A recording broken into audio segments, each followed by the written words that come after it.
Welcome in to Not Another Football Show. I'm your host, Tamara Brown. Thanks so much for tuning in for another fun show that's going to talk about sports, but not your usual stats and schemes and X's and O's. We're going to have some fun with it. It's the holidays. It's Christmas. As you can see from my title below, the Grinch that stole NFL wins. We're going to get into that. But first, here's my guest for today, Miss Taylor Begley. She's been on here a few times if you've been tuning in. Taylor, if they don't know who you are, who are you? I am a sports reporter. We work together in New England. I have worked in sports for several years, I think 6, 7 years. I said that and I didn't want to say it because of the TikTok. But anyway, yes, I've been covering sports for a while, and we worked together covering the Patriots for several years. Been a lifelong sports fan, lifelong football fan, and love to just talk about the game. So happy to be here again. I always enjoy talking with you, as you know, Tamara, and the fun spin that we have here on Not Another Football Show. It's a fun It's show, so much okay? fun. It's a fun Yeah. show. And honestly, I feel like this first segment had to be my favorite Christmas movie, which is How the Grinch Stole Christmas. Or in this case, How the Grinch Stole NFL Wins. And so this is going to be disappointing teams / seasons. And so you're probably like, I'm logging off because I'm a Commanders fan. I'm logging off because I'm a Chiefs fan. I'm logging off because I'm a Ravens fan. Just stay with us, okay? It's okay. It's okay. Picture this as like your little vent session, so to speak, because you're probably having it every Sunday anyway. So my first, disappointing team has to be the Chiefs, just because you are coming out of the Super Bowl, and especially the way you were embarrassed by the Eagles, you would have thought, okay, they're going to come out this season with a fire underneath them. This could potentially be Kelsey's last season. Like, he's going to run it back. He probably doesn't have that much left in him. You're thinking this is going to be the year they're going to bounce back. It has been quite the opposite. And as of right now, as of when we tape, they have a 15% of chance of making the playoffs. 1-5. Like, I did not have that on my bingo card, as the kids would say. I did not have that on my bingo card at the start of this season to see the Chiefs with a 15% chance of making the playoffs. Did you, Taylor? No, not at all. I think when you look at it, though, there's maybe some writing that was on the wall, because last year, I mean, obviously the Chiefs got it done in the playoffs except for the Super Bowl. They earned their way to the Super Bowl. But I would say last season, they didn't really seem like a Super Bowl team all year. They had won a lot of close games. There were a lot of people calling for the refs, saying that the refs helped them a ton, and that their record was a little boosted up compared to maybe how they were playing. But I didn't see them taking this big of a slide. I thought, maybe they wouldn't be as dominant, but they would still make it into the postseason. And then when you get there, anything can happen. It's, Patrick Mahomes with Andy Reid, it's Travis Kelsey. You can't bet against them.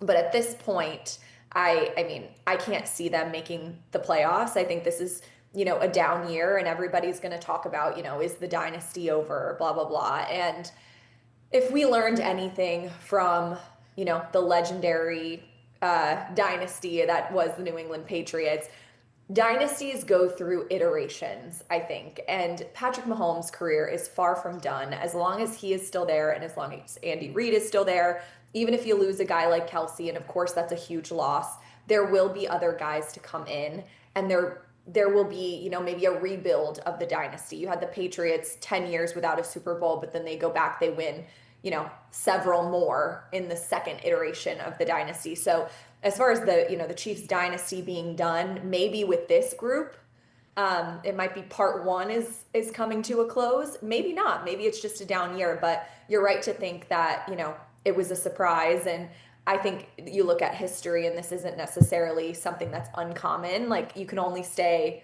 on top for so long.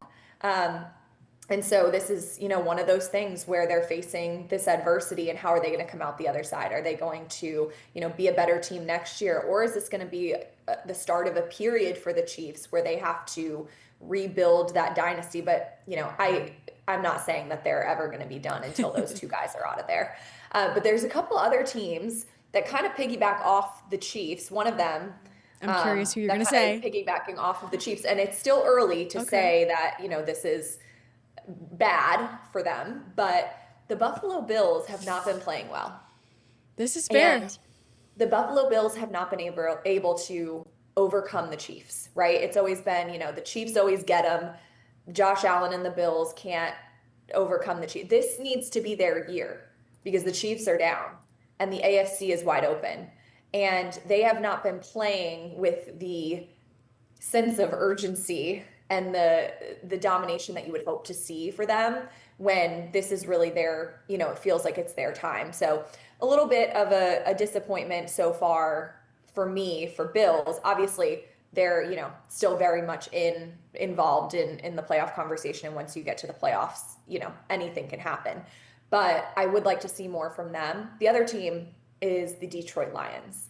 The Detroit Lions, it's feeling a little bit like has their window come to a close. They've been, on the verge for a couple of years. They've had some good seasons. Obviously, with the loss of Ben Johnson, the offensive coordinator, that's going to make them take a step back. I think that's what you're seeing there. But it really feels like, they've been so close. They had turned their franchise around. They had, been so bad for so long, and then they've now been a contender year after year for a couple of years, and you want to see them take that next step and get to a Super Bowl and potentially win a Super Bowl. That fan base really wants that, and they're so passionate, and it would really be great, I think, for the NFL, for the Lions to go win. I will say, that division that they're in is a strong division. So good. We were just talking about this. Yeah. And when you're playing good teams 2 times a year, it makes it more difficult than it is for other teams. And of course for them too, like they're not, completely tanking. Like some other teams have, been really bad compared to what we would have thought. But another kind of disappointing year, in my opinion, for a team that has been on the verge. Yeah. I mean, literally looking at the in the hunt list, obviously, like you said, there are some teams on this list where you're like, how are you in the hunt and you're 5-8? Or how are you in the hunt and you're 4-9? I'm a little confused. But crazy. And then you see the Lions on this list at 8-5 in the hunt.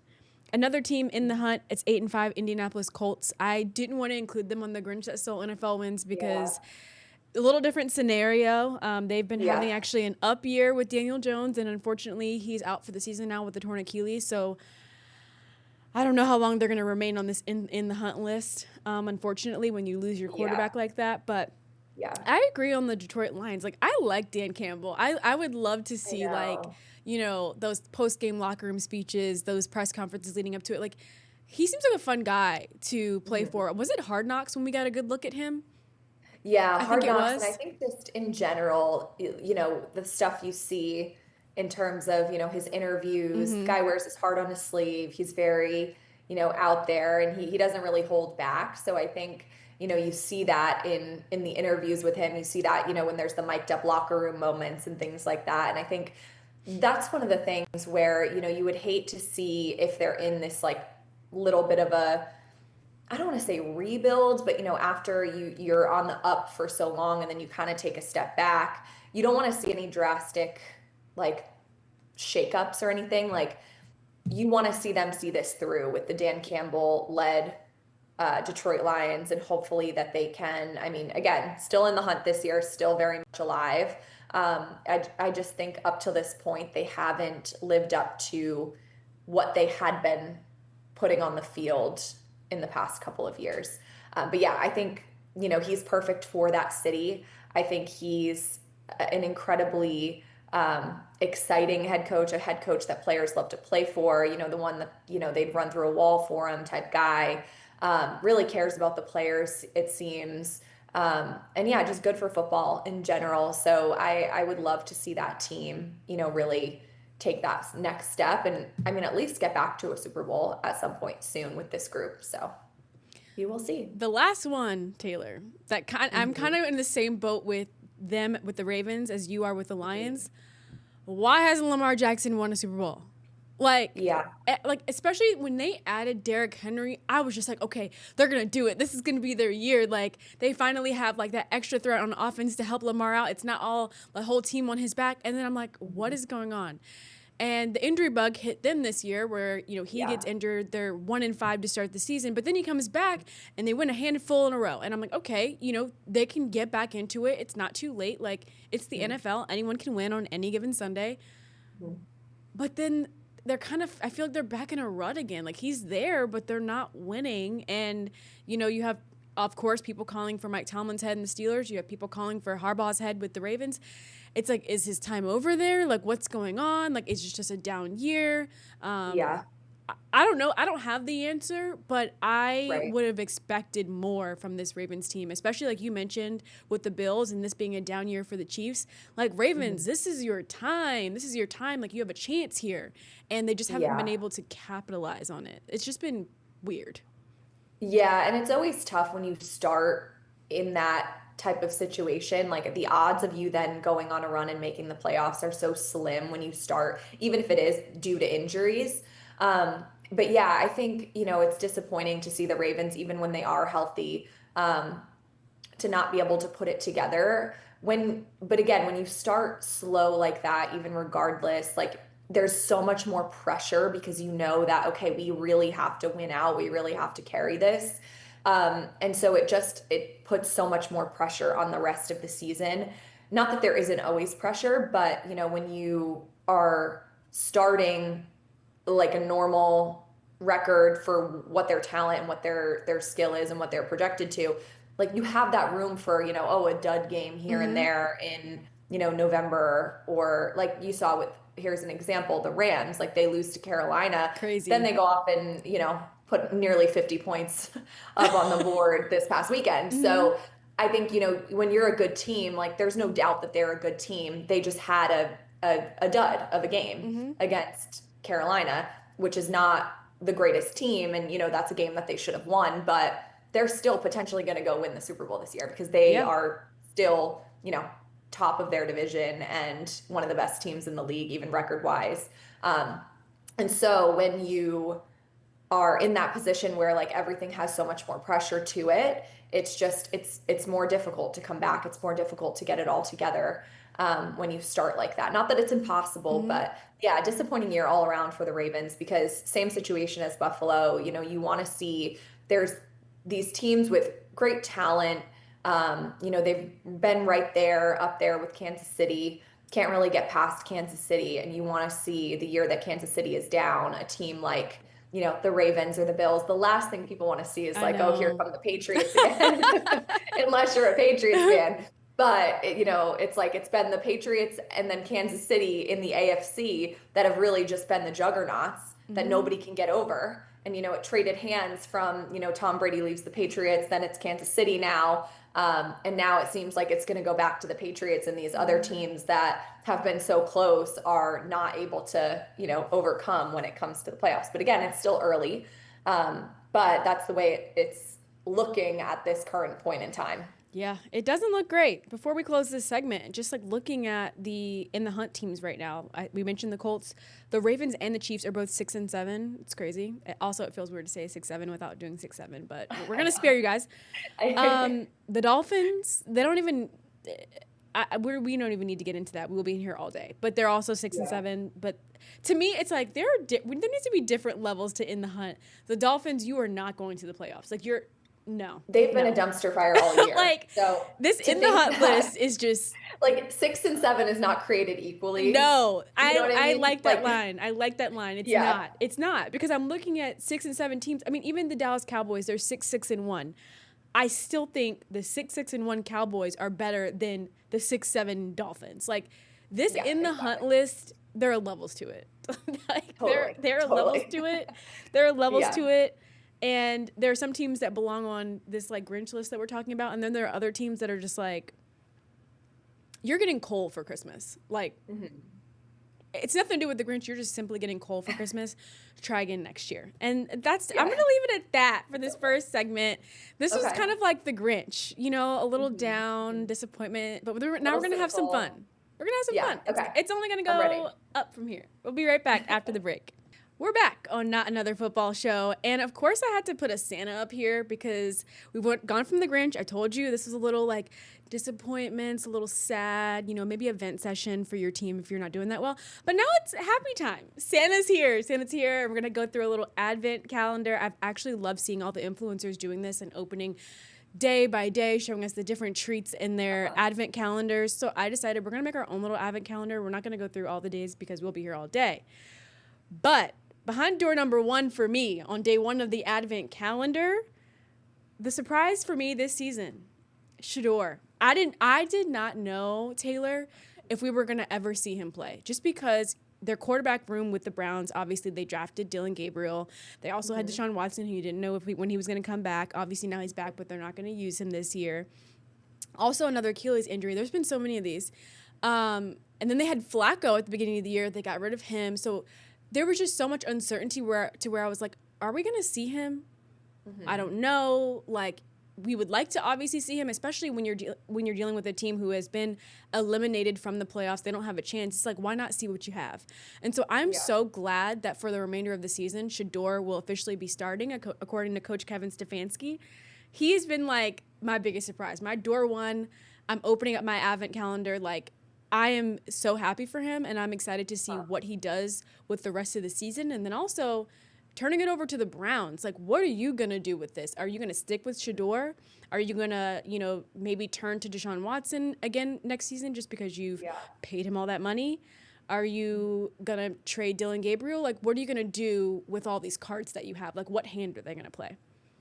Yeah, well, and the Shador thing I think is so interesting too, not only because of the Browns situation, but because of the way the draft all played out, because of how far he fell, because of how many question marks there were about why he fell, and where he was actually going to end up. So it is great to see him finally get his chance.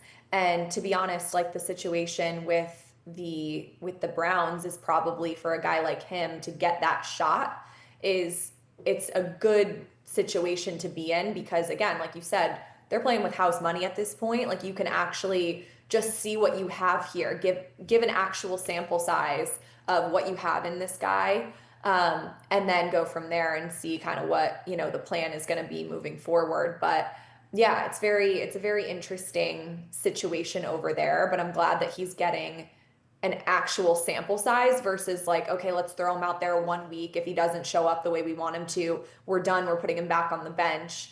Because I think that's the most detrimental thing you can do to these young quarterbacks is throw them out there. As soon as they make one mistake, they're done. You're shooting their confidence down.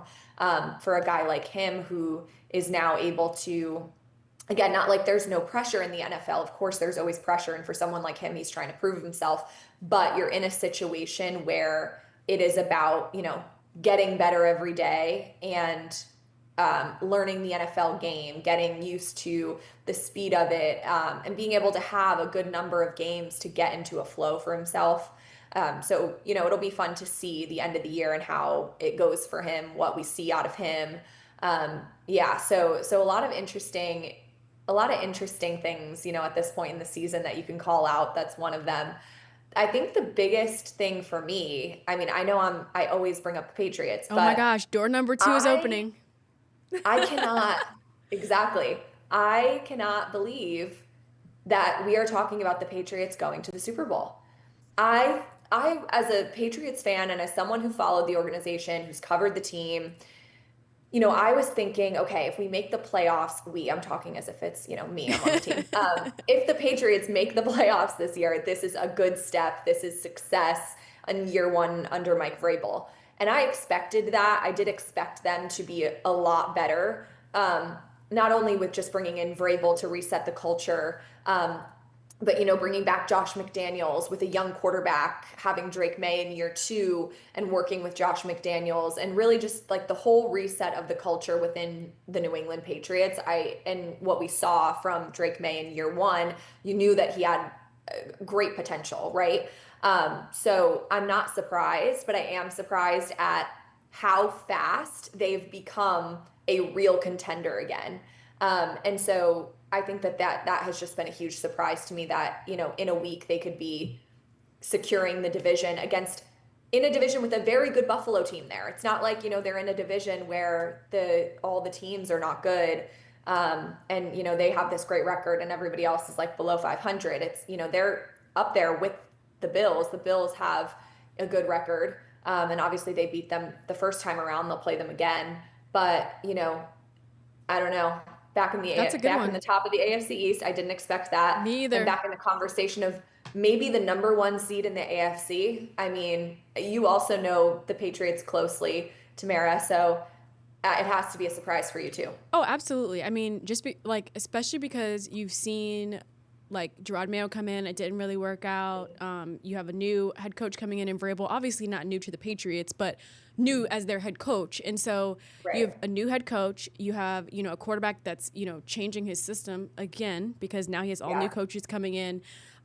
You have a lot of pieces that are no longer on the team anymore from when you were you and I, Taylor, were there. So many players were, traded, let go, whatever it may be in the offseason. You bring in Stephon Diggs. You don't know what their chemistry is going to be like. There's just so much newness that you're like, how is this going to be all together? And honestly, if you're the Titans, you're probably like, what did we do? What did we do? You're probably like, what did we do? Mistake. And you think about Stephon Diggs too, there was so much drama surrounding him and the Bills and his relationship with Josh Allen and things like that. And so there was that, concern with, are we bringing in a diva wide receiver to be our wide receiver one with a second-year quarterback? And is that going to be toxic and, whatever? And it's proven to be an amazing relationship and super successful on the field. And I give Josh McDaniels obviously a lot of credit for that. I think also, regardless of, your veteran status in the league, regardless of, where you come from and what you've experienced and all of that, if you come in and this guy, this guy coached Tom Brady. Tom Brady listened to him. So you better listen to him. You know what I mean? Like there's a certain level of credibility when you're working with the coach who has won as many Super Bowls as, there's ever been one other than Tom Brady. And you're with the coach that coached the greatest of all time. There's something to be said there. And there's the level of credibility that I think has really shown through in also resetting the culture on that side of the ball, obviously Vrabel as a whole, because of his own credibility being a player who was on the Dynasty Patriots teams, but and a proven head coach in the league. But yeah, a couple teams that are probably kicking themselves for how well it's working out over in New England. Absolutely. I can only imagine that even the Chiefs are probably on that list that are also kicking themselves. Like, of course, when we have a down year, the Patriots, slide right into our spot. That's just how it works sometimes. Stay ready so you don't have to get ready. I'm here for it, and I'm so excited to see the way the rest of the season goes. This is exactly why I said we weren't going to do the entire Advent calendar because we were going to run out of time, which we have. But don't worry, everybody. Taylor's going to come back. We're going to do another episode. We're going to do top 25 NFL plays of the season or moments of the season. Come with your idea of what you think our 12 should be, and then hopefully we meet your standards. Taylor's going to do 6. I'm going to do 6. So stay tuned for that episode. We hope you come back to see it. And we thank you so much for tuning into this episode of Not Another Football Show. Bye.